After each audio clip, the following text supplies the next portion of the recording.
Beaucoup de gens qui sont confrontés à la danse au départ dans leur apprentissage croient qu'il faut faire plus, sortir de leur corps quotidien pour faire un corps extra-quotidien.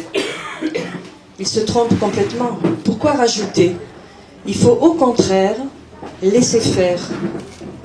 Il faut se mettre sur la sensation, se mettre sur le ressenti. Et ça reste quelque chose d'actif quand même, parce que dans le senti, on va chercher quelque chose. On ne sait pas ce qu'on va trouver, mais on va chercher.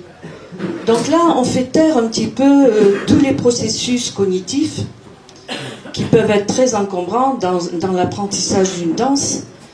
Et on se laisse faire, disons, on se laisse écouter. On est complètement dans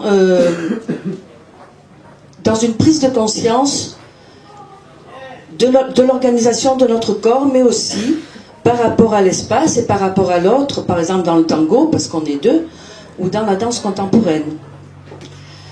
Pour faire le lien avec la poésie, je dirais par exemple, si vous avez vu hier soir, à la fois les ados et les personnes âgées, on peut dire que dans les corps, les adolescents ont des maladresses dues à leur âge et les personnes âgées commencent à avoir des mouvements fragmentés. Et les faire danser, c'est redonner un état de poésie.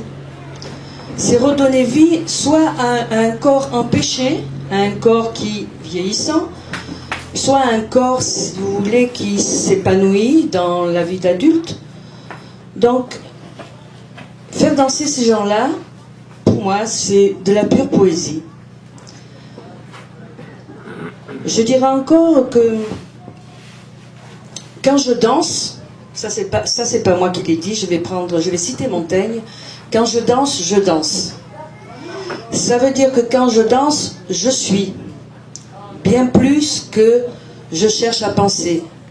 Je suis complètement dedans. Et en fait, il faudrait que dans l'apprentissage de la danse, on ne cherche pas à apprendre, mais on laisse surgir la danse. Ça serait beaucoup mieux. Parce qu'on serait dans notre propre personnalité, dans notre propre savoir-être, plutôt que dans un savoir-faire. La danse, c'est pas seulement des aptitudes physiques. Je suis persuadée que c'est un savoir-être. Et donc, la danse, pour moi, elle est complètement existence. C'est une métaphore de la vie. Et puis voilà.